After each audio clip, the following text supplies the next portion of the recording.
Remercie le Seigneur pour nos musiciens. Ils sont bons, ils sont bons.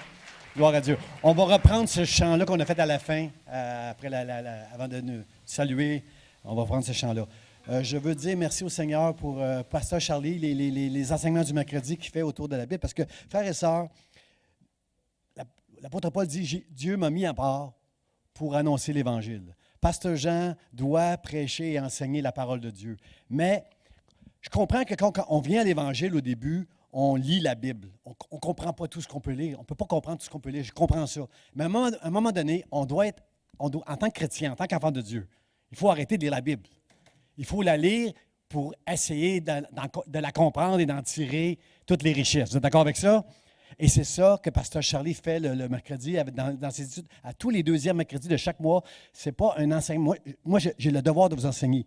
Mais au travers de l'enseignement que Pasteur Charlie apporte, il vous force, il vous encourage, il vous stimule à chercher par vous-même les richesses, à discerner toutes les richesses de la gloire de Dieu dans la parole de Dieu. Et ça, c'est une bonne chose. Moi, je ne lis plus la Bible. Quand je tombe sur un passage que je ne comprends pas, je vais lire des commentaires, je vais sur Internet, je prie, je crie à Dieu, mais je veux comprendre ce que je lis. Et c'est là qu'on doit être rendu à un moment donné pour être capable de tout recevoir. Je veux dire merci au Seigneur aussi pour tous les vendredis. C'était le repas des bénévoles de l'Action Secours Vie d'Espoir. Ils ont eu un bon temps tous ensemble. Il y avait des élus qui sont venus ici. La mairesse est venue avec des élus et toutes sortes de gens dans la communauté. Je veux dire merci Terry, Patricia et tous les bénévoles d'Action Secours ici ce matin. Je veux dire merci.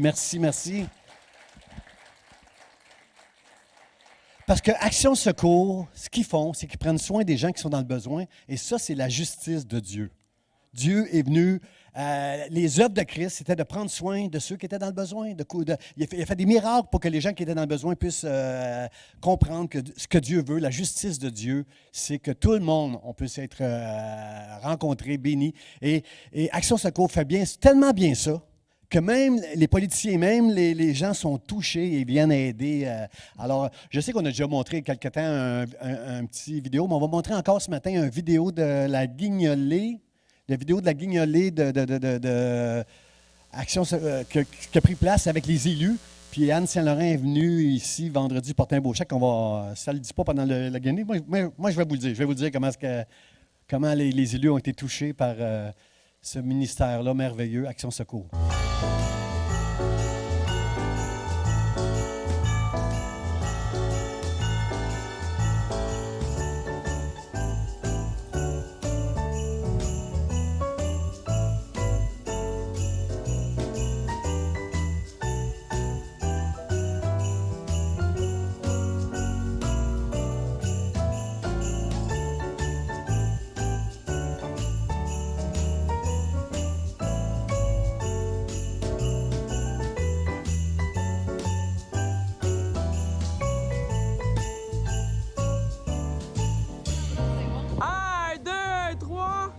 Faites les fous, là! Ouais!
Écoutez, on est encore gelé. Je remercie sincèrement les 60 bénévoles qu'on avait ce matin sur 7 ou 8 intersections de Pointe-aux-Trembles montréalaise pour la guignolée de Montréalaise Pointe-aux-Trembles.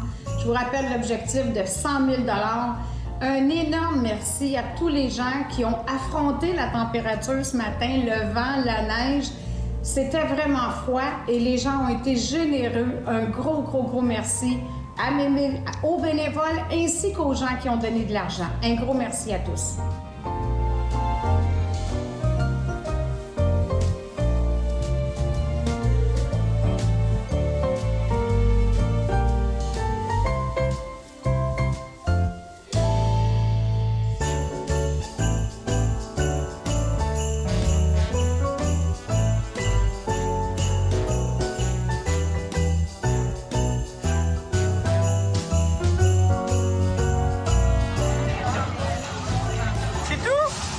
C'est tout?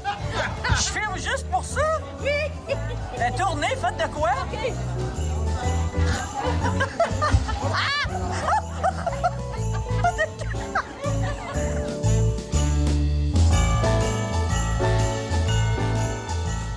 Gloire à Dieu, gloire à Dieu. Le Père Noël, il n'est pas habitué de danser, là. Mais c'est, par exemple, nous, on avait le vrai Père Noël. Et Joanne, j'ai aimé ton énergie avec les sacs. Comment tu as beaucoup d'énergie pour brasser les sacs. Je veux dire merci au Seigneur. Alors, vendredi, ils avaient leur dîner, puis Anne Saint-Laurent, la mairesse, est venue et elle a offert un chèque de 104 000 pour Action Secours pour redonner dans la communauté. Wow! Ça, c'est l'impact, frères et sœurs. C'est l'impact de l'amour de Dieu, la justice de Dieu, l'Évangile. C'est ça, au travers d'Action Secours. C'est l'Évangile qui parle. C'est pourquoi vous faites ça, vous autres? Pourquoi vous faites ça? C'est juste de l'amour, et de la compassion. Alors, merci à tout la gang qui travaille à Action Secours. Merci. Puis, frères et sœurs, combien aurait aimé ça être sur la montagne lorsque Jésus a multiplié les pains et les poissons? Là? Il y en avait juste un petit peu, là. Puis, il a multiplié, puis à la fin, wow! Il y en avait... Tout le monde, 5000 personnes ont été nourries avec des petits morceaux de pain et poisson qui se sont multipliés. Frères et sœurs, Pasteur Jean, à chaque fois qu'il arrive sur la tribune, c'est la multiplication des brebis qu'il voit le dimanche matin. Parce que moi, je descends un peu vers 10h moins 5, puis un petit peu avant la réunion, puis là, je ne vois pas beaucoup de brebis qui sont arrivées à 10h moins 5. Je vous dis ça parce que je suis un pasteur, je suis inquiet. Quand je ne vous vois pas, je suis inquiet. Imaginez, vous êtes des parents, puis vous dites à vos enfants, adolescents, là, à 10 heures, dis-donc, à 10 heures, tu dois être rentré. Pas une minute de plus. À 10h20, il n'est pas encore rentré. Il a dit long. Comprenez que les parents sont inquiets, hein? Bien, c'est pareil pour Pasteur Charles. Je suis inquiet quand je ne vous vois pas. Quand j'arrive ici, c'est comme la multiplication parce qu'il n'y a pas le corps qui sont arrivés à 10 heures. Alors, s'il vous plaît, si vous voulez apaiser mon angoisse, si vous m'aimez, dites un gros amen. Dites que vous allez faire l'effort. Juste pour. OK, Pasteur Jean. Juste pour toi, là. Non, c'est pour le Seigneur, mais comprenez que je suis inquiet quand je ne vous vois pas arriver. Alors, merci Seigneur. Là, je suis content. Je vous vois là, à chaque fois que j'arrive en avant. OK. Là, je suis un peu plus calmé. Je veux dire merci au Seigneur. On se lance dans une série, frères et sœurs, ce matin. On se lance dans une série dans laquelle c'est nouveau. Comment je pourrais dire c'est nouveau? C'est rien de nouveau. Tout ce que je vais vous enseigner au cours des prochaines semaines, des prochains mois, rien de nouveau sous le soleil. Ce sont des principes que vous connaissez depuis que vous êtes dans l'Église, depuis que vous êtes chrétien, depuis que vous avez reçu la lumière, la foi en Jésus. Vous connaissez ces principes-là. Mais frères et sœurs, je crois que l'Église a besoin d'avoir un regard renouvelé, un regard neuf sur l'Évangile de Jésus-Christ. Combien sont d'accord avec moi que c'est regardez le titre, l'Évangile, une bonne nouvelle. Combien sont d'accord que l'Évangile, c'est une très, très bonne nouvelle? C'est la meilleure nouvelle. Hein? Quand même que je vous dirais, c'est pas vrai. Là. À la fin de la réunion, chacun de vous, je vais vous donner 1 000 parce que vous êtes venus ce matin. Je vous donne 1 000 chacun de vous. C'est pas vrai, pas du tout dessous. Je ne suis pas capable de faire ça. Mais ça serait une bonne nouvelle, frères et sœurs. Comment ça se fait qu'on a la meilleure nouvelle? L'Évangile, ça peut faire la différence dans ta vie pour l'éternité. Ça n'enlèvera pas les marques que la vie a laissées sur toi, toutes les souffrances que tu as pu connaître, je ne sais pas ce que tu as connu dans ta vie qui a pu te briser. Ça n'enlèvera pas tout ça. Mais tu vas être au-dessus, tu vas être plein de joie, tu vas être plein de foi, tu vas être plein d'espérance parce que Dieu, l'Évangile, c'est l'amour de Dieu pour toi. Il est venu te sauver pour l'éternité. Ce matin, il n'y a pas de hasard. Si tu es ici, c'est parce que Dieu t'a choisi pour faire partie du royaume de Dieu pour l'éternité. Je vous laisse le temps de vous exciter un peu. Frère, ça, on a la meilleure nouvelle. On doit être convaincu par l'Évangile qu'on a le meilleur message pour ce monde qui souffre en ce moment.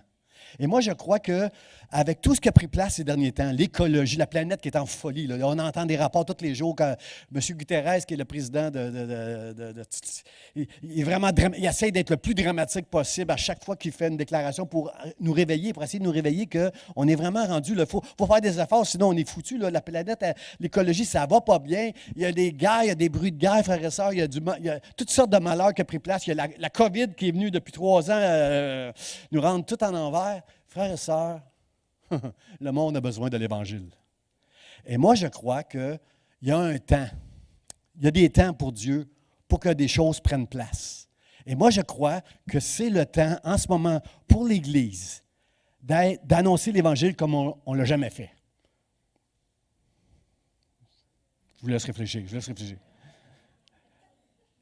Moi, je veux vous convaincre, frères et sœurs. Ce matin, je vais commencer ce matin, puis je vais continuer pendant les prochaines semaines. Je veux vous convaincre qu'on est dans un temps de Dieu pour annoncer l'Évangile. Il y a des temps. Depuis que tu es chrétien, que tu entends parler que tu dois évangéliser. Puis personne n'est à l'aise avec évangéliser. On est tous maladroits quand on arrive avec quelqu'un et on commence à parler de l'Évangile. Souvent, on est maladroit. Il y a des fois où on est aidé, on sent que l'Esprit est là, puis Dieu est là avec nous, puis il nous aide, mais il y a des moments où on est vraiment gêné, intimidé. On est maladroit. Mes frères et sœurs, en ce moment, maladroit, pas maladroit, c'est le temps d'annoncer l'Évangile parce que Dieu va mettre des gens autour de toi. Puis je veux que tu me le dises, je veux que tu me l'écrives, ou que tu m'appelles, ou que tu me le dises le dimanche matin. Pasteur, tu as raison, il y a des gens autour de moi, et tout d'un coup, là, je parle de l'Évangile, puis ils entendent. Puis avant, ils ne voulaient rien savoir de ça. Avant, ils se moquaient, ils méprisaient, mais là, ils veulent l'entendre. Pourquoi? Parce que Dieu a préparé des temps, frères et sœurs, au travers de la COVID, au travers des guerres, au travers de tout ce qui prend place ici au Québec, au Canada, dans le monde entier, au travers de tout ce qui prend place, Dieu est en train d'agir dans le cœur des gens pour qu'ils entendent, pour qu'ils voient la lumière. L'Évangile, je vais essayer on va essayer ce matin puis au cours des prochaines semaines de définir c'est quoi l'Évangile. Je vous dis, frères et sœurs, que l'Église doit revenir à l'Évangile. L'Église, on doit réaffirmer l'Évangile dans nos cœurs, dans nos vies, pour l'annoncer d'une manière qui va être correcte, qui va être bien.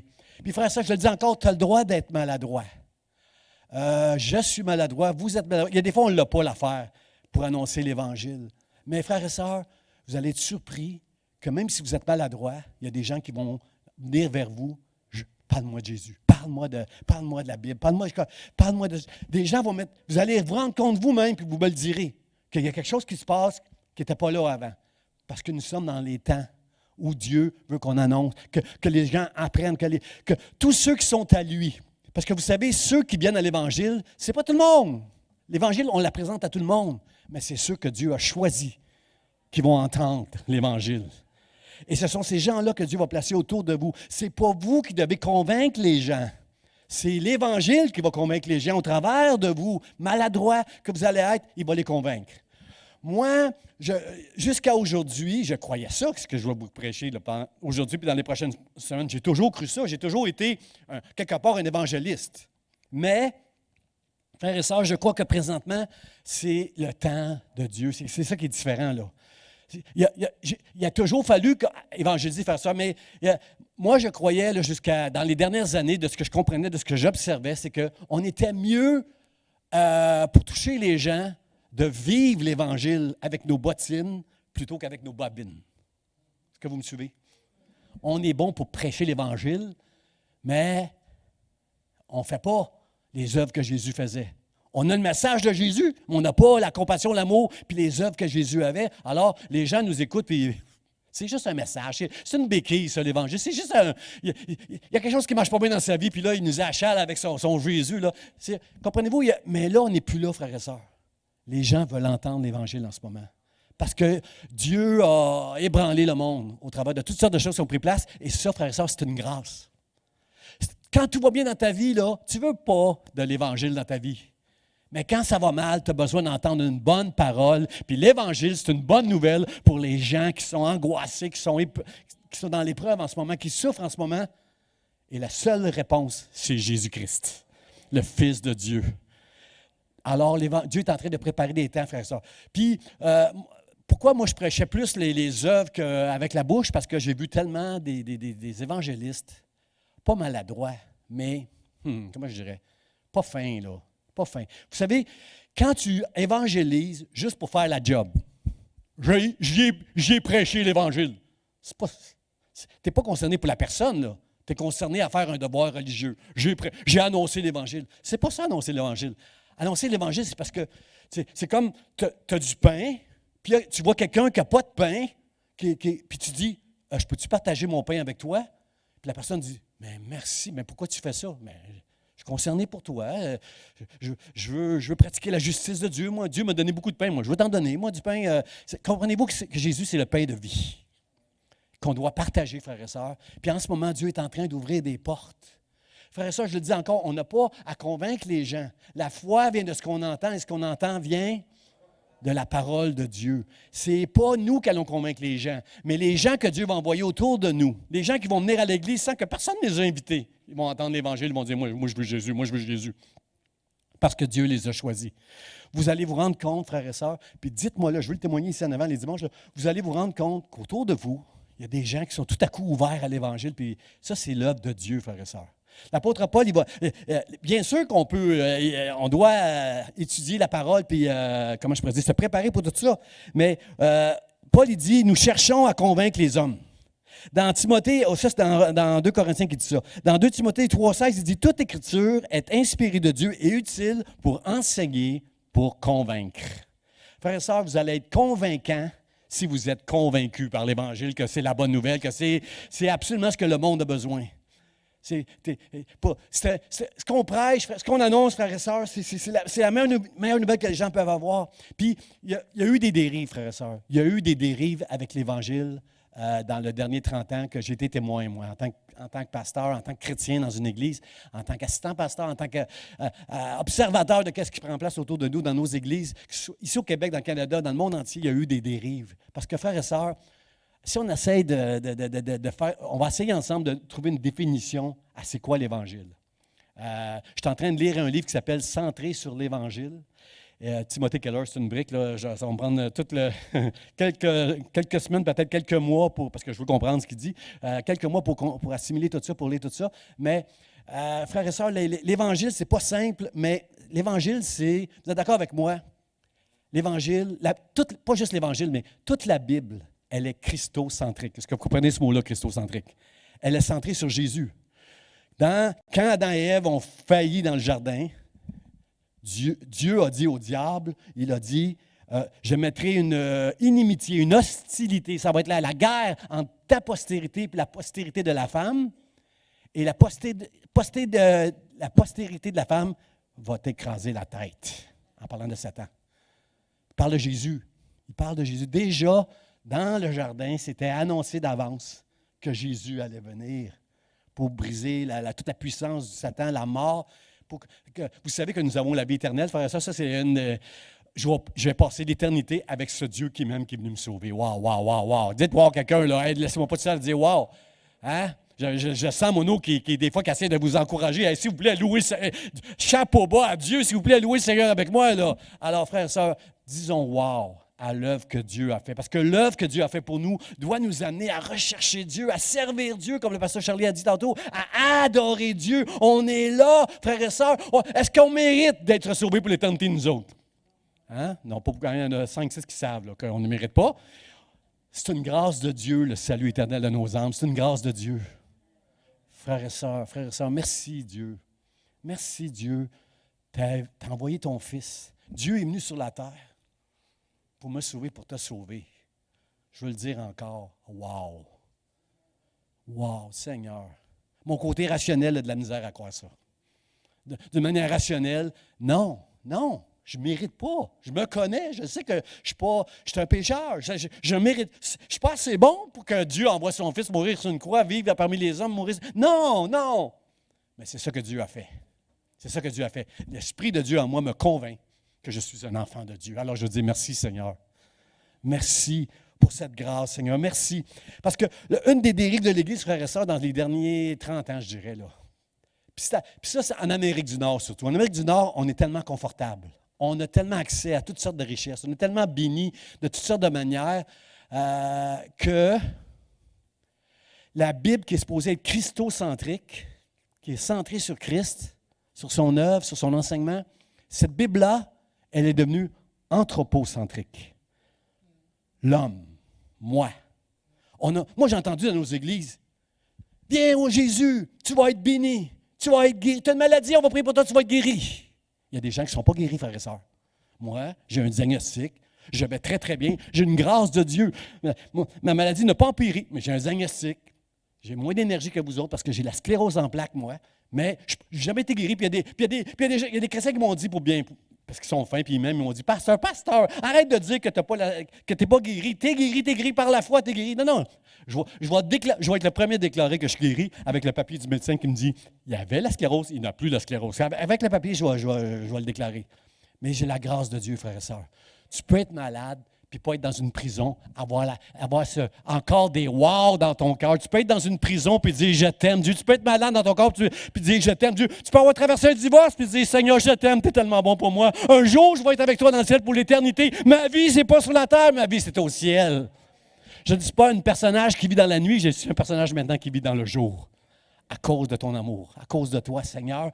Alors, frère, il y a eu des dérives avec les prédications de prospérité, toutes sortes de prédications qui ont fait en sorte que, finalement, Dieu il est là pour me servir, pour me bénir, pour que je sois heureux sur la terre. Frère, ça, c'est pas ça l'Évangile. Tranquillement, on est tombé confortable. Tranquillement, on a commencé à être somnolent, puis on ne prêche pas le vrai Évangile, frère et sœur. Si tu prêches le vrai Évangile, bien, tu es prêt à souffrir pour l'Évangile. Juste 2 amen là-dessus, là. Je donne une chance, là. Parce que je vais prêcher là-dessus. C'est un de mes sujets, ça. Paul, si tu veux annoncer l'Évangile, tu dois être prêt à souffrir pour l'Évangile. Paul dit, je souffre, j'accepte toutes les souffrances pour ne pas empêcher le progrès de l'Évangile dans le cœur des gens qui m'entourent. Si tu aimes Dieu de tout ton cœur, tu vas souffrir. Puis si ton conjoint n'est pas sauvé, dites pas amen, mais c'est sûr que tu vas trouver ça dur des fois. C'est dur. Frère, ça, l'Évangile, c'est Dieu attend de nous qu'on va porter du fruit. On n'est pas sauvé par les œuvres, on est sauvé par grâce. Mais si tu es sauvé, tu es wow. Il y a quelque chose en dedans de toi qui dit wow, Seigneur, je veux te servir. Seigneur, je veux te. Dis-moi quoi faire, puis je vais le faire. Je suis content d'entendre des amens là-dessus. Jésus n'est pas seulement le Christ, mais il est aussi le Seigneur. Et dans notre génération, le Seigneur, c'est nous autres. Tu ne me diras pas quoi faire, toi. Hein, on a vu ça pendant la COVID, puis on voit ça encore. Tu ne me diras pas quoi faire, toi. Alors, Dieu et les seigneurs, frère et sœurs, et c'est ça, c'est tout ça, frère et sœurs, que je veux prêcher dans les prochaines semaines. Dieu dit quelque part, parce qu'on est dans les temps où l'Évangile va se répandre plus facilement, frère et sœurs, autour de nous. Dieu dit, il y a eu des temps messianiques. Il y a une place dans la Bible, dans Isaïe, ça dit « J'ai longtemps gardé le silence. Je me suis tu, je me suis contenu. Mais maintenant, je vais crier comme une femme en travail. » Hein? Combien ont déjà assisté à un accouchement ici, là, quand le travail devient... Moi, je me souviens, il y avait une machine branchée après mon épouse qui lui disait quand la contraction arrivait. Et là, quand la contraction, quand ça montait, je dis « Oh, chérie, tu vas avoir une contraction. » Elle dit « Ferme-la, je le sais. » Puis j'ai appris que non, je n'ai pas besoin de dire à ma femme qu'elle va avoir une contraction. C'est ça, elle le sait toute seule. Puis j'ai appris à fermer ma bouche. Marie, des fois, il faut fermer nos bouches avec nos femmes. Il y a des fois qu'elle n'essaie pas d'aider. Alors, c'est ça. C'est comme une femme en travail. Dieu nous dit au travers d'Ésaïe, il y a des moments où Dieu va se taire. Mais comprenez que ce n'est pas parce que Dieu ne veut pas sauver. Dieu veut sauver. Mais il y a des temps spéciaux. On vit des temps d'angoisse. On vit des temps où ça va aller très, très mal. Mais l'Évangile est la bonne nouvelle pour les gens qui nous entourent, pour nos voisins, nos bien-aimés. C'est la bonne nouvelle. C'est ça qui va les assurer. C'est ça. L'Évangile est appelé l'Évangile de Jésus-Christ. À d'autres endroits, c'est appelé l'Évangile de paix.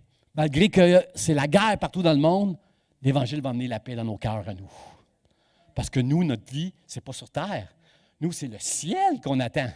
Ce n'est pas les choses de la terre. Tant mieux, ça, vous êtes bénis sur cette terre, mais c'est au ciel qu'on va être vraiment bénis. Et juste cette attente, cette espérance-là, nous permet d'être en paix et en joie malgré tout ce qui va prendre place autour de nous. Quand tu as l'Évangile, tu as tout. Répète après moi, j'ai tout. J'ai tout. J'ai Jésus, moi j'ai tout. J'ai tout. On a tout quand on a l'Évangile, frères et sœurs.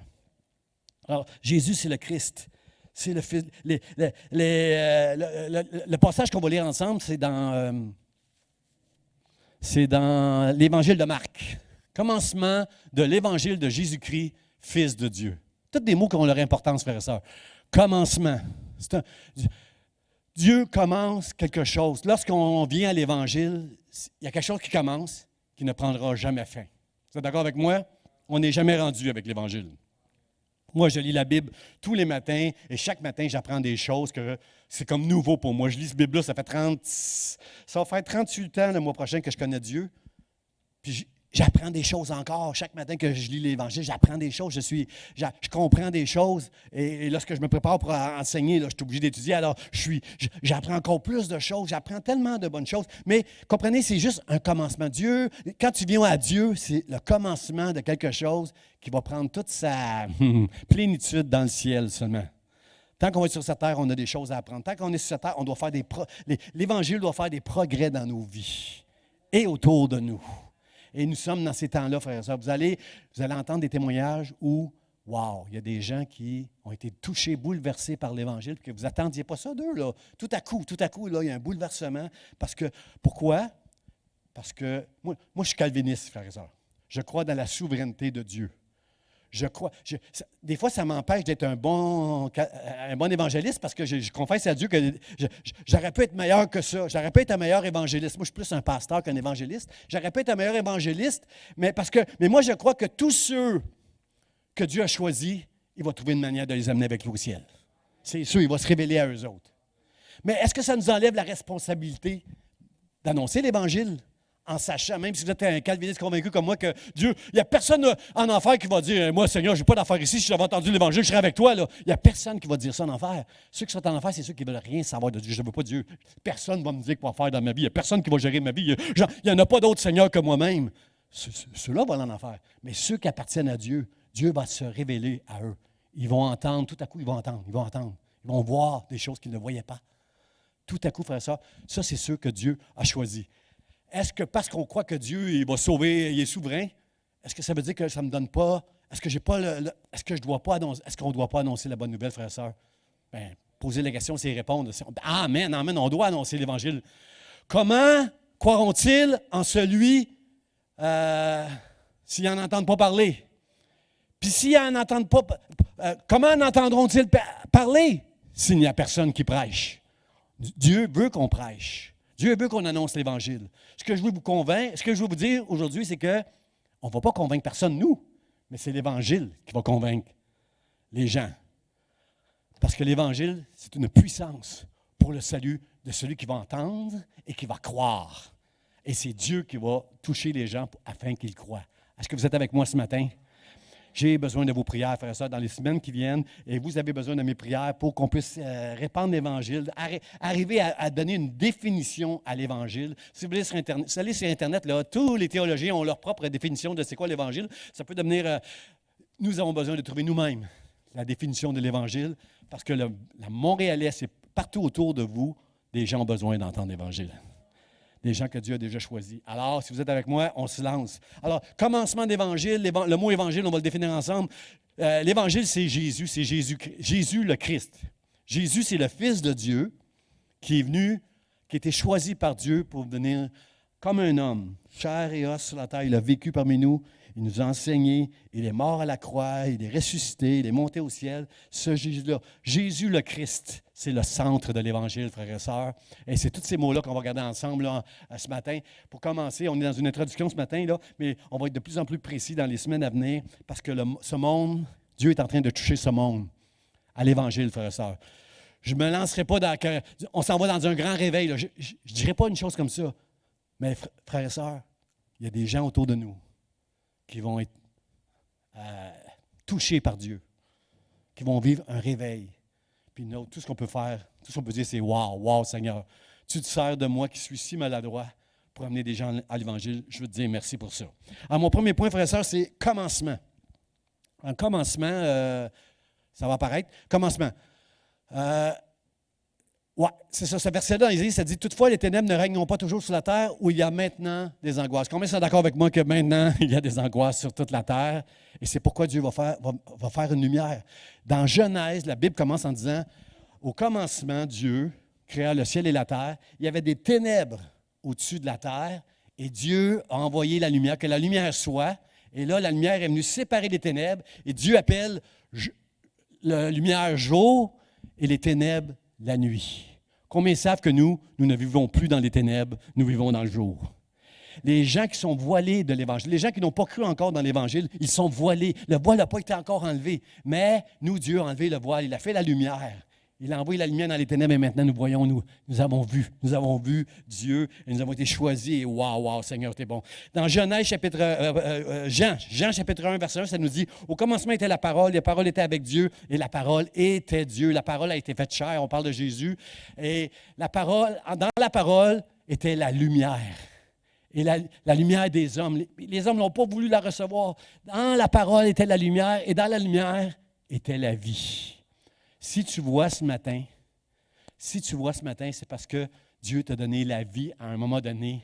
Tu es venu moi, je me souviens, il y a plusieurs années, là, 38 ans bientôt, 37 ans bientôt, j'ai connu l'Évangile. En venant dans une église comme si ma sœur m'a invité à son église. Je suis dans l'église, puis j'ai entendu l'Évangile. Puis j'ai compris que j'étais un pécheur. Puis j'ai reçu la foi. Et je veux dire merci au Seigneur. Et ce que je trouvais bizarre dans l'Église, c'était les louanges un peu. Les louanges un peu, là, je trouvais un peu fanatique les gens. Là. Alléluia, les bras dans les airs, puis gloire à Dieu. Je trouvais ça un peu fanatique, mais tellement touché par Dieu que je revenais. Il n'y a rien dans l'Église qui m'agaçait, qui m'empêchait de revenir. Parce que Dieu m'avait choisi. Dieu avait ouvert mes yeux maintenant. J'étais maintenant un enfant de Dieu.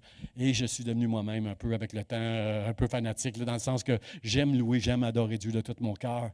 J'ai été sauvé pour connaître Dieu, pour le servir puis l'adorer. Alors, Seigneur, merci de m'avoir sauvé. Je veux vous montrer un petit vidéo qui illustre un peu, un petit vidéo qui est très drôle, frère et sœur. J'ai vu ça. C'est une jeune fille qui ne voit pas bien, puis sa mère a acheté des lunettes. Puis là, pour la première fois, elle voit. Alors, on va voir ce vidéo-là parce que c'est très, très spirituel, ce vidéo-là Regardez bien, la petite fille, elle ne veut pas les lunettes. Elle ne les veut pas. Non. Gardez-y les yeux. Elle voit.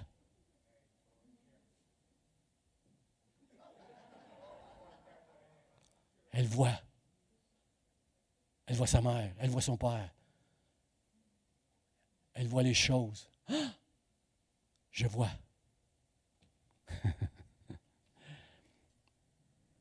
Frères et sœurs, cet enfant-là, c'est les gens qui reçoivent l'Évangile pour la première fois, qui entendent, puis qui comprennent, puis qui sont sauvés, mais c'est aussi nous autres. Combien sont d'accord avec moi que le regard de cet enfant-là, le regard de cet enfant-là, c'est ce regard neuf que nous, les enfants de Dieu, on doit avoir sur l'Évangile. On doit dire « wow ». On doit arrêter de prendre pour acquis qu'on est sauvé pour l'éternité, puis de comprendre qu'il y a du monde qui ont besoin du pain de vie à l'extérieur.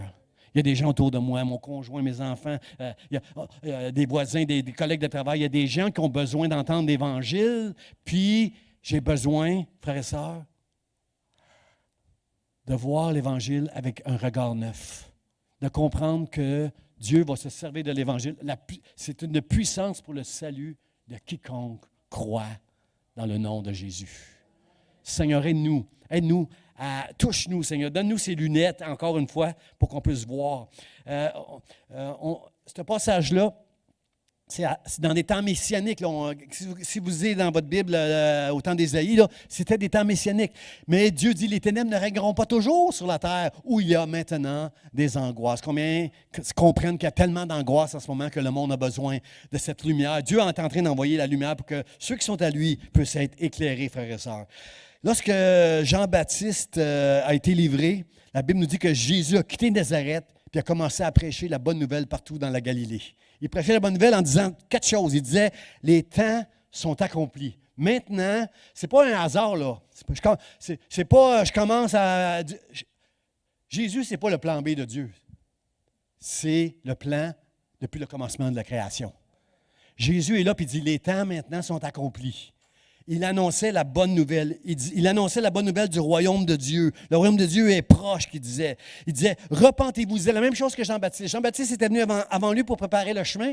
Jésus disait la même chose, repentez-vous. Frères et sœurs, la repentance, c'est juste de... tant mieux si tu pleures, tant mieux si tu es rempli d'émotions, mais la repentance, c'est juste de reconnaître, de prendre conscience que tu es un pécheur, puis que tu ne peux pas être sauvé à moins que mettre ta foi que Jésus-Christ a fait ça pour toi. Tu ne peux pas avec des œuvres. La religion essaie avec des bonnes œuvres. J'essaie d'être une bonne personne, j'essaie de faire des bonnes œuvres. Peut-être que je vais plaire à Dieu. Les musulmans croient ça, qu'ils espèrent la grâce de Dieu en suivant le Coran le mieux possible. Ce n'est pas la loi, frères et sœurs, mais c'est ta foi qui va te sauver pour l'éternité. C'est une grâce de Dieu. C'est une grâce de Dieu, frères et sœurs, de marcher avec lui. Alors, les temps sont accomplis. Se repentir, c'est de croire que je ne peux pas y arriver. Sinon, Jésus serait mort pour rien. Ça ne fait pas de sens que Dieu envoie son Fils Jésus mourir sur une croix s'il y a un autre moyen que ça. Pour bien des Juifs, la loi, si je marche selon la loi, comme bien des religieux, là, si je marche selon la loi, je vais être correct. Puis si je m'enfarge des fois, je peux faire des sacrifices. Puis dans le fond, je suis un fils d'Abraham, moi. Ça ne marche pas de même. Ça ne marche pas comme ça. Tous les religieux auraient dû comprendre que ce n'est pas par la loi, parce que Christ, la Bible dit que c'est la fin de la loi. Lorsque Jésus est venu, c'est la fin de la loi. Maintenant, c'est par la foi en Jésus-Christ. Mais si tu as vraiment la foi, tu vas faire des œuvres. Je ne peux pas te donner 1 000 $ sortant de la porte, puis OK, merci. Ça ne se peut pas, là. Il doit y avoir une reconnaissance quelque part dans notre cœur quand on comprend que moi, j'étais fini. Jésus, Dieu m'aime assez, il est mon Père. Il a envoyé son Fils maintenant pour me sauver pour l'éternité. Si je comprends ça, frères et sœurs, ça ne fait pas de sens que je reste sans émotion, là. Alors, je veux servir Dieu, je veux l'adorer, je veux le chercher de tout mon cœur, je veux comprendre, je veux apprendre à le connaître. Jésus disait, repentez-vous, les temps sont accomplis, le royaume de Dieu est proche, et croyez maintenant dans la bonne nouvelle. Vous comprenez, frères et sœurs, que la croix, c'est la passerelle, c'est ça la passerelle pour me rendre jusque dans le royaume de Dieu, au ciel. Il n'y a pas d'autre moyen, ce n'est pas les œuvres. Il n'y a rien d'autre. C'est ma foi, la foi que Jésus a réglée. L'affaire, c'est que la justice de Dieu, c'est que Dieu est juste, frères et sœurs. Il ne va jamais accepter le péché dans nos vies. Jamais, jamais le péché va être toléré ou accepté dans nos vies. Mais l'affaire, c'est que, comme le dit si bien l'apôtre Paul, des fois, je veux faire le bien, mais je fais le mal. Je comprends très bien Dieu. Je suis un pharisien, moi, je suis un religieux. J'ai été circoncis le 8e jour. Je viens de la tribu de Benjamin. Je suis un pharisien, moi, je suis un vrai. Moi, j'ai irréprochable par rapport à la loi. Mais il m'arrive de faire le mal que je ne veux pas faire, puis de ne pas faire le bien que j'aimerais faire, parce qu'on est des pécheurs. La repentance, c'est juste de reconnaître que seulement la justice de Dieu ne peut pas être satisfaite avec tout ce que je vais faire. C'est comme si je passe devant un juge parce que j'ai roulé à 150 000 à l'heure, j'ai brûlé une lumière rouge. Je passe devant un juge, puis il me dit « Hey, c'est dangereux ce que tu as fait, là, 1 an de prison, puis 1000 pièces d'amende. » Oh, mais monsieur le juge, donnez-moi la place, donnez-moi un peu, donnez-moi la place de faire quelques heures là, pour. Je vais être fin à ça, je ne le ferai plus jamais. Comprenez-vous, frères et sœurs, ça ne marche pas comme ça. La justice, si Dieu est juste, je dois payer pour mon péché. Mais merci Seigneur que c'est Jésus qui est venu payer pour mon péché. Parce que des péchés, j'en fais tous les jours, moi. Toi, es-tu capable de dire ça? Es-tu capable d'être honnête et de dire j'en fais tous les jours des péchés? Je ne suis pas toujours super fin avec mon conjoint ou mes enfants. Es-tu capable de dire ça? J'ai juste 3-4 amens. OK, d'abord. Pensez ce que vous voulez de moi. Je confesse devant Dieu que moi, je fais des péchés tous les jours et que je bénis Dieu qu'il a envoyé son Fils Jésus parce que je n'ai pas d'arrogance dans ma bouche quand je sais et je crois de tout mon cœur que je m'en vais au ciel pour l'éternité à cause de ma foi dans Jésus-Christ qui m'a aimé, que Dieu a envoyé pour annoncer la bonne nouvelle. J'ai été envoyé pour annoncer la bonne nouvelle. Seigneur, merci. Seigneur, merci que je fais partie de ceux que tu as sauvés. Dans Acte 1, ça va apparaître à l'écran, Acte 1, verset 1, ça dit, c'est Luc qui écrit le livre des Actes, qui dit, dans mon premier livre, j'ai parlé de tout ce que Jésus a commencé de faire et d'enseigner. Frères et sœurs, c'est juste un commencement. Quand tu viens à la connaissance de Jésus-Christ, quand tu comprends que tu es un pécheur, que c'est la croix qui est la passerelle pour t'amener à la réconciliation avec Dieu puis aux promesses du royaume de Dieu, quand tu as compris tout ça, que c'est pas statique. L'Évangile n'est pas statique. Il doit faire des progrès dans ta vie jusqu'à la fin de tes jours. Jusqu'à temps que tu meurs d'un accident, un accident, ça n'existe pas là, dans le ciel, le mot accident. Là. La journée que tu meurs, que tu fermes les yeux sur cette terre, que tu les rouvres dans le ciel, là, tu t'en vas dans la plénitude. Mais ici sur terre, c'est jamais statique. Il doit toujours y avoir des progrès. Frères et sœurs, nous sommes appelés à marcher avec beaucoup de sagesse, nous les chrétiens. Êtes-vous d'accord qu'il manque beaucoup de sagesse dans ce monde? Hein? Puis, beaucoup de femmes, dites pas amen des femmes, mais beaucoup de femmes diraient mon mari n'est pas très sage, pasteur. Moi, il aurait besoin de sagesse un peu plus. Là. Dites pas amen, mais je le sais, je vais le dire, moi. On a besoin de sagesse dans ce monde. Même nous, les chrétiens, on a besoin de sagesse. La Bible dit acquiert la sagesse. Dans les Proverbes, ça dit aux chrétiens acquiert la sagesse. Il faut que tu découvres c'est quoi la sagesse. Et le commencement de la sagesse, c'est la crainte de Dieu. La crainte de Dieu, c'est de haïr le mal. C'est d'aimer Dieu de tout son cœur, de chercher Dieu de tout son cœur, de confesser à Dieu, de remercier Dieu, d'adorer Dieu et de servir Dieu. C'est ça, frères et sœurs, la crainte de Dieu. Si je sers Dieu, c'est parce que je l'aime et je suis reconnaissant de tout ce qu'il a fait pour moi. Seigneur, merci du privilège que j'ai. Peu importe ce que tu fais dans le royaume de Dieu, tu n'es pas obligé de prêcher, tu n'es pas obligé de conduire des louanges, là. Mais quand tu vas à la pouponnière prendre soin de nos petits trésors en haut pour que les mamans puissent être en bas, profiter de l'Évangile, de la communion fraternelle, frères et sœurs, des chants de la louange, quand tu fais une chose comme ça, tu es en train de servir le royaume de Dieu, puis Dieu est bien, bien, bien content de toi. Ce n'est pas la chose que tu fais, c'est de faire quelque chose pour Dieu. C'est ton cœur que Dieu aime. Ce n'est pas la chose que tu fais. Il n'y a pas de ministère plus grand que les autres. Billy Graham disait, il y a des gens, il y avait des pasteurs avec lui, puis des ouvriers avec lui autour de lui, à un moment donné, à une réunion, puis il disait, il y en a ici dans le ciel. Vous pensez que moi, je vais avoir des louanges, hein, parce que je suis un grand évangéliste, là, bien connu, invité partout dans le monde. Mais il y a des gens ici, assis, là, ils vont être encore plus loués que moi dans le ciel par le Seigneur. Puis les gens disent, arrête, Billy, arrête, ça c'est de la fausse humilité. Non. Parce que la crainte de l'Éternel va produire de la fidélité dans ta vie. Et tu vas juste faire ce que Dieu te demande de faire. Beaucoup d'hommes et de femmes dans des grands ministères ne font pas nécessairement les choses que Dieu leur demande de faire. Ça leur fait plaisir de faire des choses comme ça, eux autres. Ils ont beaucoup de gratification, puis d'avoir « Oh, t'es assez bonne, t'es assez bon, toi. » Ils ont beaucoup de gratification à servir le Seigneur d'une manière publique. Mais ceux qui travaillent dans le secret, ceux qui sont à la pouponnière, ceux qui sont en train de faire le ménage le vendredi que personne ne voit, tous ceux qui sont en train d'Action Secours, de faire des paniers la semaine, tous ceux qui travaillent dans l'ombre, on va être surpris dans le ciel comment Dieu va leur dire des louanges. Essaie pas d'épater les hommes, mais sois juste obéissant à Dieu. Puis tu vas être béni sur cette terre et dans le ciel. Je veux encourager ceux qui sont dans l'ombre. Parce que j'ai étudié assez la Bible pour comprendre que celui qui sert Dieu, il aime ça des fois avoir une tape dans le dos. Moi, j'essaie de donner une tape dans le dos des fois à des gens qui servent Dieu. J'aime ça de les encourager un peu parce que si tu aimes Dieu, si tu sers Dieu, tu as besoin de temps en temps d'avoir une tape dans le dos. Mais ce matin, pour tous ceux qui n'ont pas eu cette tape dans le dos, je veux vous dire que si tu sers le Seigneur, Dieu est très, très, très content de toi. Puis tu vas entendre des louanges de lui dans le ciel, juste parce que tu as été fidèle. Il y a des affaires que tu penses que ça passait sous le radar. Tu as fait des affaires, puis personne ne l'a vu, puis tu te demandes, ça valait-tu la peine que je sacrifie comme ça? Est-ce que ça valait la peine qu'on fasse des sacrifices pour Dieu, frères et sœurs? Toujours. Oui. L'apôtre Paul dit, je n'ai fait aucun cas de ma vie, pourvu que l'Évangile progresse dans le cœur des gens autour de moi. C'est pas, frères et sœurs, c'est pas ce que tu fais, mais c'est avec le cœur que tu le fais. Ce n'est pas les aptitudes que tu as, mais c'est l'attitude que tu as qui fait toute la différence dans comment l'Évangile fonctionne dans ta vie. Alors, ce matin, c'est juste un commencement, frères et sœurs, qui est là. Deuxièmement, l'Évangile. La Bible dit qu'ils sont beaux les pieds de ceux qui annoncent l'Évangile. Paul dit, je n'ai point honte de l'Évangile. C'est quelque chose que je vais prêcher dans ma série. Je n'ai point honte de l'Évangile. Des fois, on peut être gêné. Frère, vous êtes d'accord avec moi? Moi, ça a été mon cas là, de vivre ça là, dans la cafétéria, à la fonction. Moi, je suis un ancien fonctionnaire. Beaucoup de compassion pour les fonctionnaires. Je les aime beaucoup, les fonctionnaires. Et dans les cafétérias, quand les gens parlent de toutes les niaiseries qu'ils ont pu faire la fin de semaine, puis qui nous demande, toi, qu'est-ce que tu as fait en fin de semaine? Puis que tu dis, moi, je suis allé à l'église. C'est gênant des fois un peu.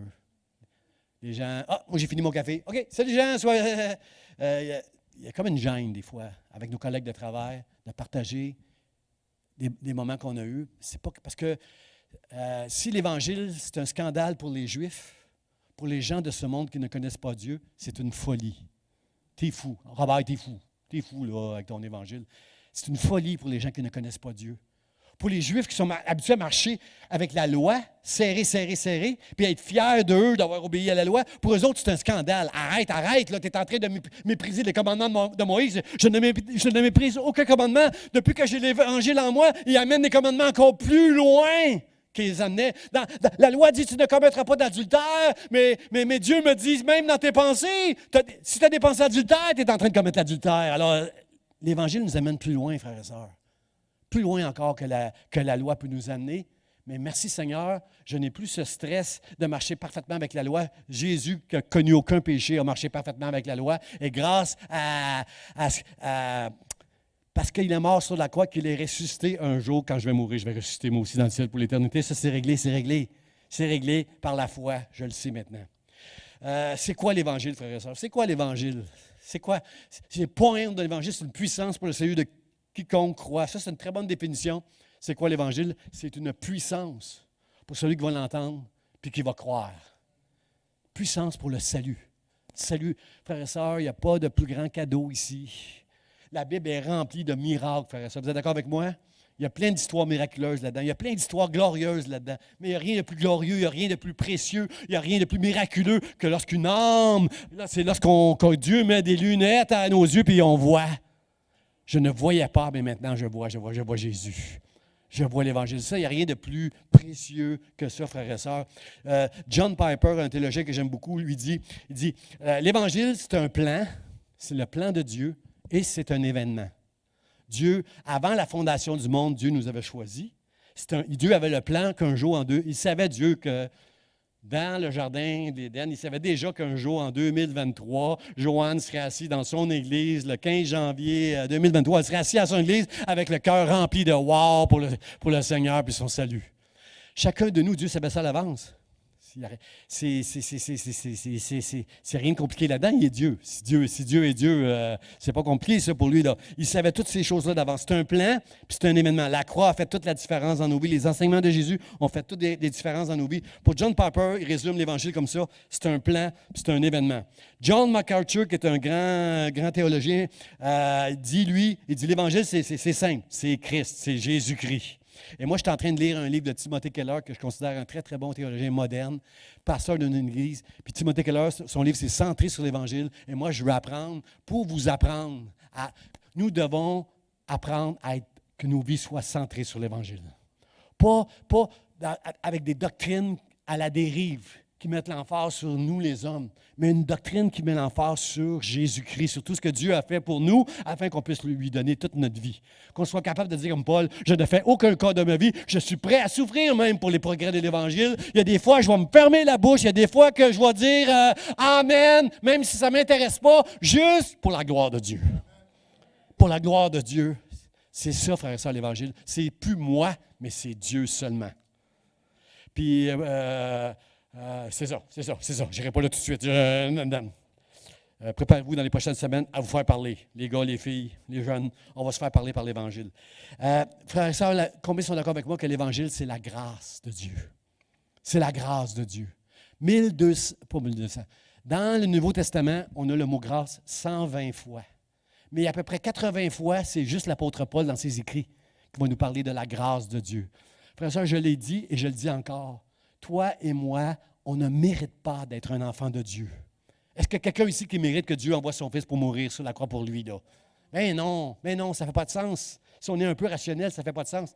Mais c'est ça que Dieu a fait. On ne mérite pas, mais c'est une grâce que Dieu a fait. Dieu a voulu mourir sur la croix pour nous prendre. Il a voulu, Franklin, mourir sur la croix parce qu'il a vu ton cœur. Il savait que malgré tes péchés, tu l'aimais, puis que tu voulais être un bon mari, un bon père, un bon chrétien. Il sait tout ça, Dieu, et il a tout fait pour que tu sois avec lui pour l'éternité à la croix. Seigneur, merci. Seigneur, merci. Merci pour tout ce que tu as fait pour moi dans ton amour, ta miséricorde. Dieu est un Dieu intentionnel. Ça, c'est un mot que j'aime pas parce qu'il y a beaucoup de livres qui ont été écrits dans les dernières années là, où l'Église doit être intentionnelle. Intentionnelle dans le sens qu'il y a des principes pour faire grandir une Église. Il y a des principes pour avancer. Je ne veux pas être dans des principes, frères et sœurs. Je ne veux pas faire des affaires. Comment je peux dire? Je ne veux pas être intentionnel. Je ne crois pas ça, moi, que tu fais ça, puis il arrive ça dans le royaume de Dieu. Moi, je veux faire ce que Dieu me demande de faire. Je ne veux pas faire des principes. Je ne veux pas mettre des principes de manière intentionnelle pour avoir un résultat. Les résultats appartiennent à Dieu. Je veux juste faire ce que Dieu me demande de faire et les résultats lui appartiennent à lui. Alors, il y a eu des dérives là-dedans aussi, je trouve, dans certaines églises, là, de mettre des emphases à certaines choses. Frères et sœurs, je bénis Dieu que Paul nous enseigne beaucoup sur la grâce. Paul a saisi ça, Paul a compris c'est qui Jésus, puis il nous enseignait beaucoup sur la grâce dans ses épîtres. Puis Marc, lui, c'est le premier à écrire, qui a écrit le premier évangile, à peu près 60 après Jésus-Christ, qui a écrit ça, qui nous parle de la naissance, de la vie, des enseignements, de la mort, de la résurrection. Jésus qui est assis maintenant à la droite du Père. Il nous fait comprendre, Marc, que Dieu est intentionnel. Déjà, ce n'est pas un plan B depuis la chute. Adam est tombé, qu'est-ce qu'on fait maintenant? Dieu est Dieu. Quand il a créé Adam et Ève, il savait très, très bien qu'Adam et Ève allaient désobéir. C'est pourquoi l'apôtre Paul nous dit, moi je vous enseigne, j'essaie de vous amener à l'obéissance de la foi. Si tu as la foi, tu vas devenir un homme, une femme obéissant, qui veut dire, oui Seigneur, dis-moi quoi faire, je vais le faire. Mais ça, c'est facile à dire de ma bouche, mais dans la vie de tous les jours, faire ce que je dois faire dans un monde qui est totalement en rébellion, qui veut que aujourd'hui, tu n'aimes pas ton boss, 3-4 employés se mettent ensemble pour dire « Hey, lui, là, il n'y a pas d'allure, ce boss-là, il est trop dur, ils mettent le boss dehors aujourd'hui. » Parce que, comprenez, là, on est rendu si tu te plains, tu vas avoir des oreilles qui vont t'entendre. Puis, est-ce que mon boss qui paye mon salaire, qui m'assure un revenu, est-ce que je peux juste passer par-dessus les humeurs du boss des fois, puis juste faire le travail que j'ai à faire? Je ne suis pas là à juger les humeurs de mon boss. Okay? Là, il y a une limite, là, par exemple, à l'abus, là, je suis touché, puis tout ça, là. Mais si le boss est de mauvaise humeur, là, paye mon salaire, là, je veux juste faire ce que j'ai à faire. Est-ce que j'ai un écho dans la salle? Est-ce que vous êtes... comprenez-vous qu'on est dans une génération où tu ne me diras pas quoi faire? Hein? La Bible dit que Christ est le chef de l'Église, que l'homme est le chef de la femme. Il n'y a pas beaucoup de femmes qui vont dire à leur homme, dis-moi ce que tu veux, moi je vais me soumettre à ce que tu vas me dire. Mais la Bible, mais frères et sœurs, la Bible ne dit pas aux hommes, soumets ta femme. Comprenez-vous la différence? L'homme est le chef de la femme dans le foyer. Mais Dieu ne dit pas à l'homme, soumets ta femme. Il dit, aime ta femme comme Christ a aimé l'Église. Élève-la comme une princesse. Bénis-la, prends-en soin. Il dit à la femme, soumets-toi à ton mari. Mais il ne dit jamais au mari, comme j'entends souvent des hommes qui viennent me dire, dis à ma femme qu'elle se soumette, pasteur, c'est dans la Bible. Non, la Bible ne dit pas de soumettre ta femme. Il dit à ta femme, soumets-toi à ton mari. Et là, ça lui appartient à elle, si tu marches avec Dieu, de se soumettre avec toi ou pas. Hein? Moi, je suis mal placé pour dire à une femme, soumets-toi, même s'il n'est pas fait ton mari, soumets-toi à lui. Je suis mal placé pour faire ça. Mais si tu le fais, je dis, tu vas avoir ta récompense. Gloire à Dieu pour les femmes qui, malgré les défauts de leur mari, appellent leur mari mon Seigneur. Moi, j'aime ça quand ma femme m'appelle leur mari. Mon Seigneur, mon Seigneur. J'aime ça. Gloire à Dieu à toutes les femmes qui appellent leur mari mon Seigneur. Parce que Christ est le chef de l'Église. Mes frères et sœurs, même dans l'Église aujourd'hui, il y a plein de chrétiens, et j'ai vu ça pendant la COVID, moi. Tu ne me diras pas quoi faire. Oh, tu ne me diras pas de porter un masque. Oh, tu ne me diras pas de qu'on fait ci, qu'on fait ça, par ça. J'ai vu, la Bible dit, honore Christ, honore le roi. Hein? On a perdu ça dans une génération d'obéir à des règles. Il y a des règles et on doit juste obéir à des règles, frères et sœurs. Juste deux amen. J'ai juste deux amen. Hein? La preuve que c'est dans l'Église aujourd'hui. On est appelé à obéir à Dieu et obéir aux hommes que Dieu a placés en autorité, frères et sœurs. Amen. Je sais que c'est dur à dire amen là-dessus, mais c'est ça, frères et sœurs. On va parler là-dessus. On va reparler Mais je ne vais pas m'éterniser là-dessus. Frère et sœurs, la Bible dit, en Christ, on a été élus avant la fondation du monde. L'Évangile, frère et sœurs, on l'a compris là, ce matin, là, j'espère, ce n'est pas notre bien-être à nous, mais c'est la gloire de Dieu. Amen. On a tellement prêché, viens à Jésus, puis tous tes problèmes vont être réglés. Arrête. C'est vrai tout ça. C'est vrai, frères et sœurs, qu'on va être au-dessus de nos problèmes. Mais tout ce qui a pu te marquer dans ta vie ne va pas disparaître parce que tu vas à Jésus, mais l'amour de Dieu, la grâce de Dieu va t'aider à marcher au-dessus de toutes ces choses-là avec la paix et la joie dans ton cœur. Parce que Dieu, c'est ton Seigneur. Alors, Paul veut nous amener à l'obéissance de la foi et il nous fait comprendre qu'on a été élus bien avant la fondation du monde. Ce n'est pas une vie morale, la vie chrétienne. La vie chrétienne, c'est une vie où on était pardonné, où on était réconcilié avec Dieu, on était libéré du joug du péché et que maintenant, on peut rentrer dans une relation avec Dieu, notre Père. C'est pas merveilleux, frères et sœurs? C'est ça, l'Évangile, frères et sœurs. Maintenant, j'ai une relation avec Dieu le Père à cause de Jésus-Christ qu'il a envoyé, mon Seigneur et mon Dieu. Seigneur, merci Jésus. Alors c'est ça maintenant, frères et sœurs, on est sauvés du juste jugement de Dieu par Jésus à la croix.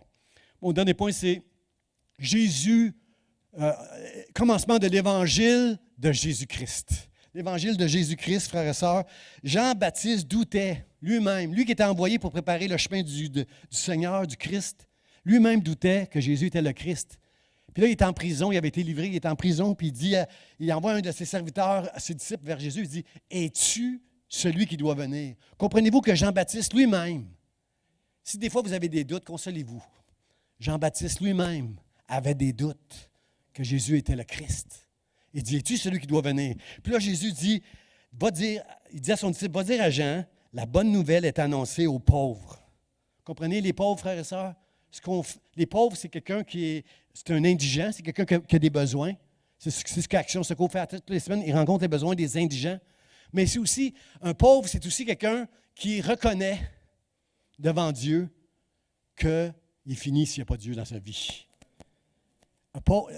Jésus a prêché sur le sermon de la montagne, il a dit, « Heureux les pauvres en esprit, le royaume des cieux est à eux. » J'ai entendu des gens dire que pauvre en esprit, OK, il n'est pas intelligent, là, il manque un peu de. Non, c'est pas ça. Pauvre en esprit, heureux les pauvres en esprit, le royaume des cieux leur appartient. C'est quelqu'un qui s'est repenti. C'est quelqu'un qui reconnaît que je ne l'ai pas, je ne l'aurai jamais l'affaire. Mais Dieu m'a tellement aimé, Dieu m'a choisi, il a envoyé son Fils Jésus. Gloire à Dieu, gloire à Dieu. C'est cette pauvreté en esprit qui va te rendre riche, qui va te permettre de discerner les richesses que tu as dans le ciel, dans le royaume de Dieu. Si tu reconnais que tu es un pécheur, que sans Dieu, tu ne peux rien, le royaume de Dieu, il est à toi ce matin. Mais dans une génération où personne ne me dira quoi faire, regardez ce que le texte dit dans Luc, chapitre 2, verset 11. Quand les anges sont apparus au berger pour lancer une bonne nouvelle, ils leur ont dit ceci concernant la naissance de Jésus. Ils ont dit, aujourd'hui, dans la ville de David, c'est la ville qui avait été prophétisée que le fils le Messie viendrait de David, de la postérité de David. Aujourd'hui, dans la ville de David, il vous est né un sauveur qui est le Christ, le Seigneur. Amen, vous êtes d'accord avec moi? Il est les deux, il est le Christ puis il est le Seigneur. Paul, il dit, j'ai été mis à part pour annoncer l'Évangile et amener à l'obéissance de la foi. La Bible, l'apôtre Jean lui va dire, ces choses qui ont été écrites dans l'Évangile, elles ont été écrites afin que vous croyiez que Jésus est le Christ. Dans Actes, chapitre, l'apôtre Pierre, c'est celui qui, à un moment donné, Jésus a dit à ses disciples, « Qui dites-vous que je suis, vous? Moi, là, qui dites-vous que je suis? Il y en a qui disent que tu es Élie, il y en a qui disent que tu es lui, il y en a qui disent que tu es lui.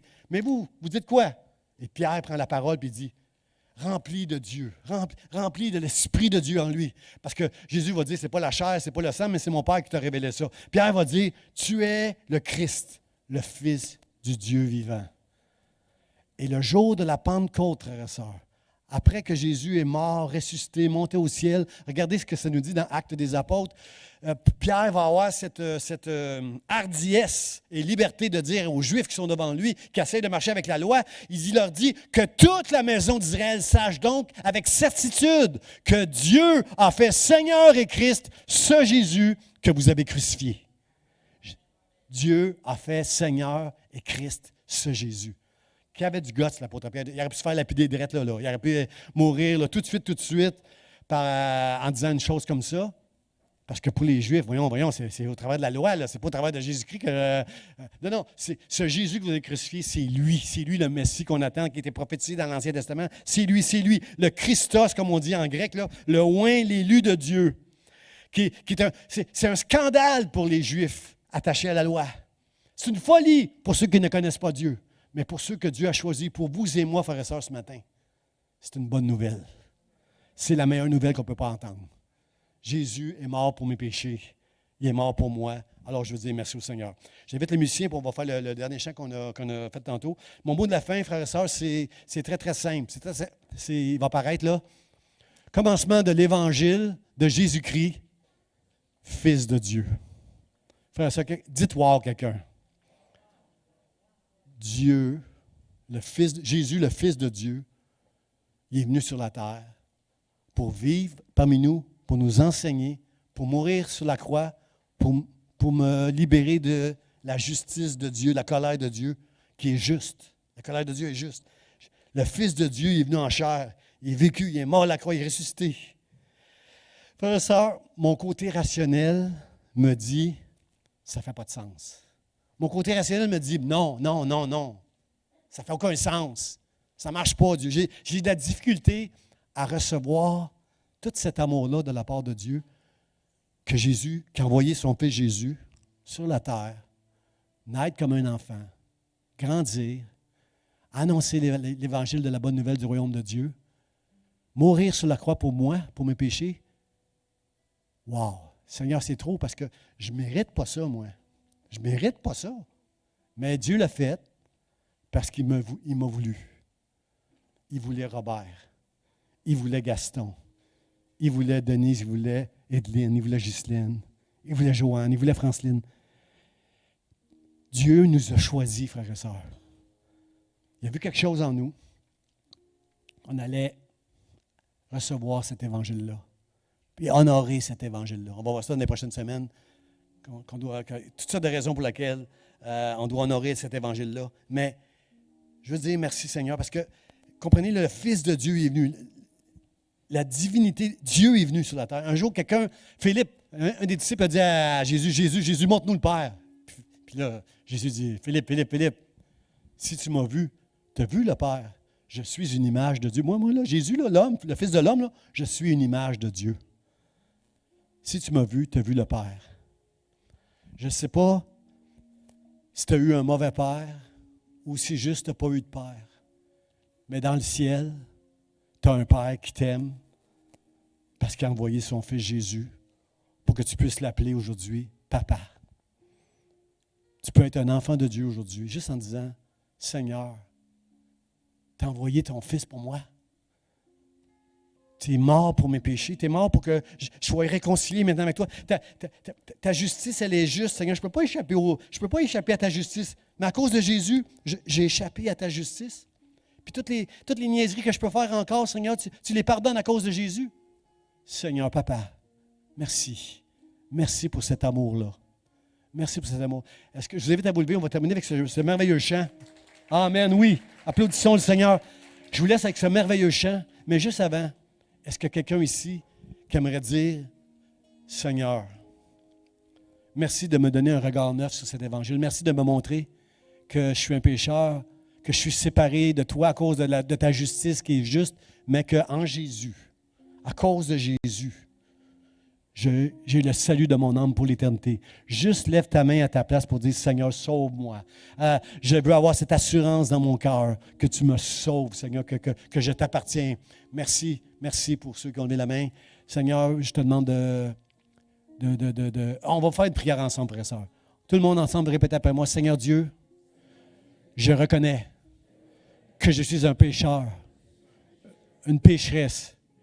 J'ai péché contre le ciel, contre toi, Dieu. Puis je le sais que je vais en faire encore. Mais Seigneur, je veux te dire merci d'avoir envoyé Jésus à la croix, de faire de moi ton enfant par la foi. Je veux t'aimer, je veux te servir, je veux t'adorer pour l'éternité. Merci de faire de moi ton enfant, en Christ, en Jésus. Amen, amen, amen. Encore une fois, est-ce qu'on peut applaudir le Seigneur pour ceux qui ont fait cette prière devant Dieu? Amen, amen. On va chanter ce chant qu'on a terminé tantôt, puis on va se saluer. Nous avons soif de plus. Souffle de Dieu, nous t'attendons.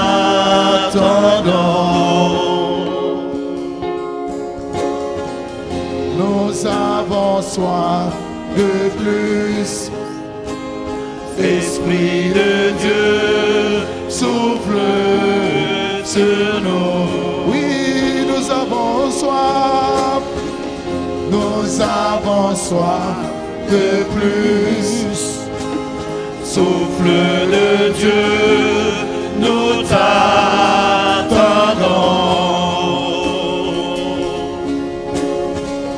Nous avons soif de plus. Esprit de Dieu, souffle sur nous.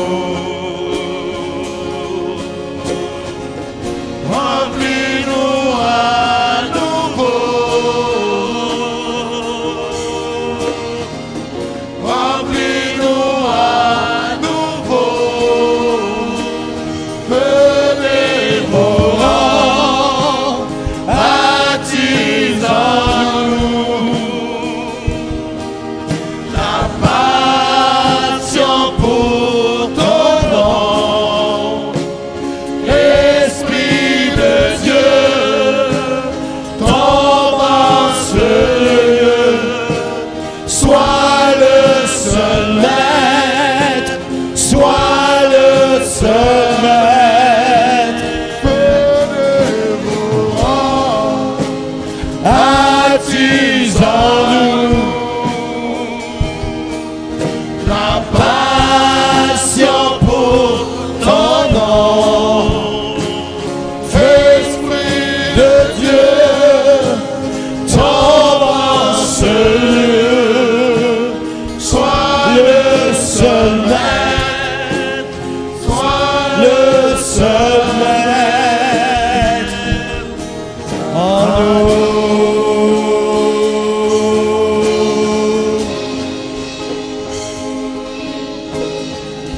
Viens comme un vent violent, nous revêtis de ta puissance.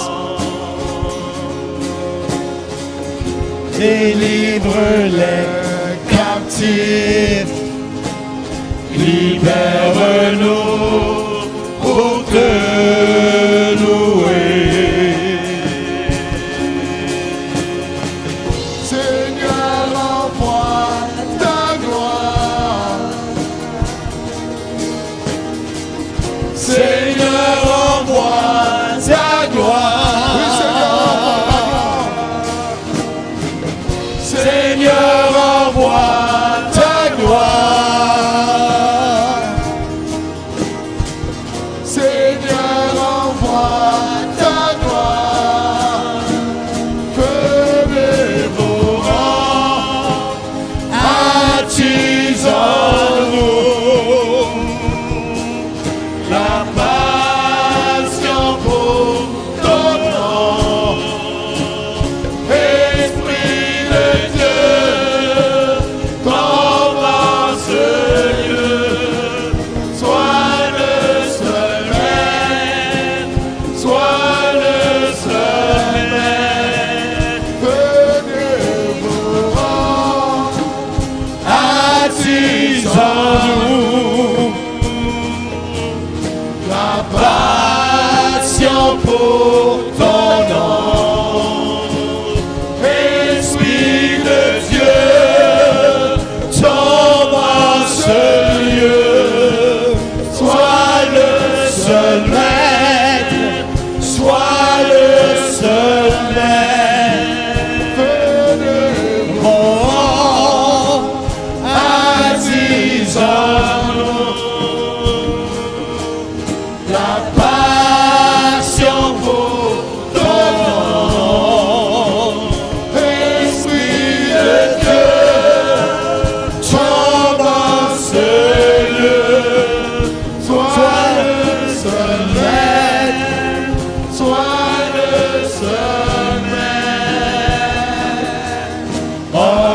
en nous. Alléluia. Alléluia. Gloire à Dieu. Frère et sœurs, je m'emmenais en voiture ce matin, puis ma fille, Elessa, elle disait, wow, ça commence ce soir. Qu'est-ce qui commence ce soir? La voix. C'est une émission qu'elle aime beaucoup parce qu'elle a du talent avec sa voix.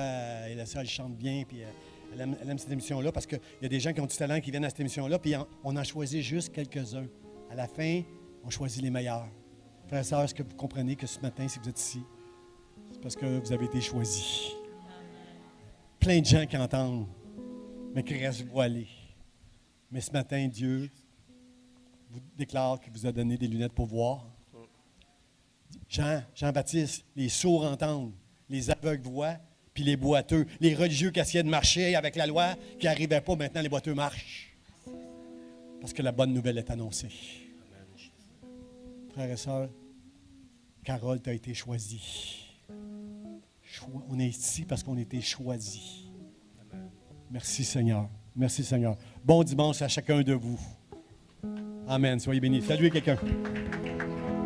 Toute louange à l'Éternel. Toute louange à l'Éternel.